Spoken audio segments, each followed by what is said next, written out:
చదివారా కాటూరులో? కాటూరులో 8th class. 8th class. 8th class చదివాను. 9th నుంచి భద్రాచలం. ఓకే. 9th నుంచి ఇంటర్మీడియట్ వరకు. ఇక అదంతా ఎమర్జెన్సీలో కాటూరులో స్టార్ట్ అయింది, ఎమర్జెన్సీ అయిపోయింది.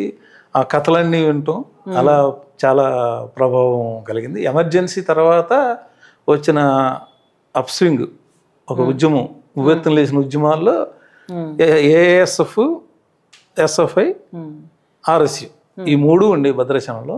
ఈ 3ట్లో ముగ్గురు, అంత చిన్న ఊరు కాబట్టి అందరూ ఫ్రెండ్సే. నాకు ఆర్ఎస్యు అంటే అప్పుడు బాగా ఒక ఇష్టం ఏర్పడింది. వాళ్ళ పాటలు వింటుండేవాడిని. ఆ ప్రభావం, కానీ నేను ప్రధానంగా చదువు వైపు ఎక్కువ ఉండేవాడిని. కానీ 2-3 మీటింగులకి వెళ్ళాను.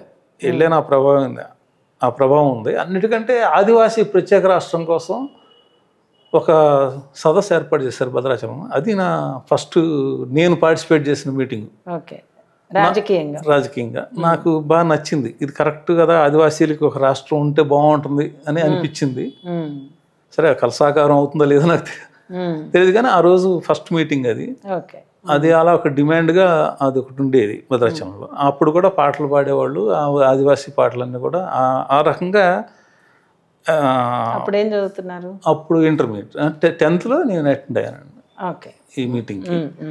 తర్వాత ఇంటర్మీడియట్ చేశాను. ఇంటర్మీడియట్లో కొంత ఈ ప్రభావం ఉండేది. తర్వాత ఒక 1 year అనారోగ్యం వల్ల ఉండిపోయాను. అప్పుడు అమ్మ భద్రాచలం నుంచి దుమ్ముగూడెం ట్రాన్స్ఫర్ అయింది. దుమ్ముగూడెం అనేది ఇంకొక ఆనకట్ట, కాటన్ ధర ఆనకట్ట, గోదావరి. అదొక అసలు చాలా అందమైన ఊరు.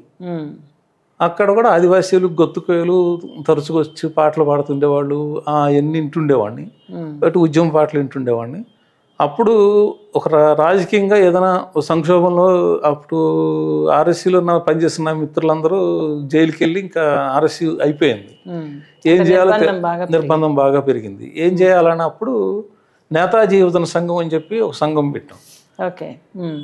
ఆ సంఘం రిజిస్ట్రేషన్ కూడా చేయించాను, వరంగల్ వెళ్ళి చేయించి దానికి జెండా మా అమ్మ కుట్టారు. జెండా కొట్టి నల్లబల్లి అని, ఇప్పుడు దండకారణ్యంలో అది ముఖద్వారం ఒక రకంగా, ఆ గ్రామంలో ఒక ఆఫీస్ పెట్టి అప్పుడు జెండా ఎగరేసాం. జెండా ఎగరేసాక సిపిఎం నాయకులు శేషగిరిరావు గారు ఉండేవాడు, బాగా స్నేహితుడు నాకు. ఆయన పుస్తకాలు ఇచ్చిస్తే ఆ పుస్తకాలన్నీ చదివాను. అప్పుడే పుచ్చలపల్లి సుందరయ్య గారి పుస్తకం తెలంగాణ సాయుధ రైతాంగ పోరాటం పుస్తకం చదివి ఆ ప్రభావం, ఆ యువజన సంఘం. అప్పుడు కొన్ని పాటలు రాయటం, ఒక 30-40 పాటలు రాశాను ఆ టైంలో. అప్పుడే సంఘం కోసం రాయాలని చెప్పి. నాకు డిగ్రీ చదువుతున్నారా? అప్పుడు degree discontinued, first year discontinued. First ఇయర్లో ఈ పనిలో ఇంజనీరింగ్ ఎంట్రన్స్ రాస్తూ ఇది ఒక యాక్టివిటీస్. అయితే ఈ ప్రభావం ఇంజనీరింగ్ ర్యాంక్ రాలేదు. అంతకుముందు 500 వచ్చిన తర్వాత 700 ర్యాంక్ వచ్చింది, ఇంక రాలా సీటు.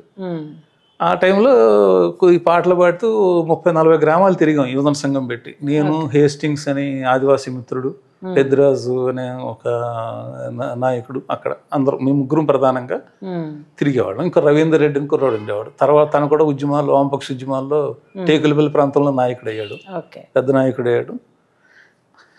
అట్లా జరిగింది. అప్పుడు రాసిన పాటలు అంటే ఏ అంశాల మీద రాశారు? అప్పుడు మేము సైకిళ్ళు తొక్కుంటూ ఊరికే సరదాగా ఒక పాట రాసాం. ఎల్లో ఎల్లో ఎల్లో ఎల్లో ఎల్లో ఎల్లో, ఆ కొండల్లో కోనల్లో నల్లాని లోయల్లో, వాగుల్లో వంకల్లో, ఎర్రాని వరదల్లో, చుక్కాని చేతబట్టి ఎర్ర జెండ దారి చూప, ఎల్లో ఎల్లో ఎల్లో ఎల్లో ఎల్లో ఎల్లో. ఇది ఎక్కడ ప్రింట్ అవ్వాలా, ఎందుకంటే అది అలా కలిసిపోయింది. అంటే ఎప్పుడు ఏ భావం వస్తే ఆ భావం మీద రాసేవాడిని.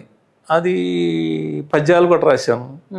కందం రాసిన వాడే కవి అని చెప్పి మా సార్ అంటే కంద పద్యం ఒకటి ప్రయత్నం చేశాను. అది అందము నీ సొంతము, ఆనందము నీ డెందము, ఇంకేదో అలా ఒకటి రాశాను.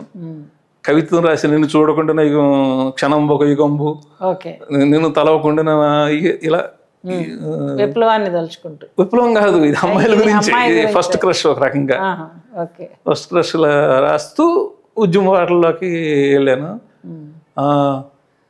ఆర్ఎస్సి ప్రభావంలో కూడా ఒక పాట రాశాను అప్పుడు.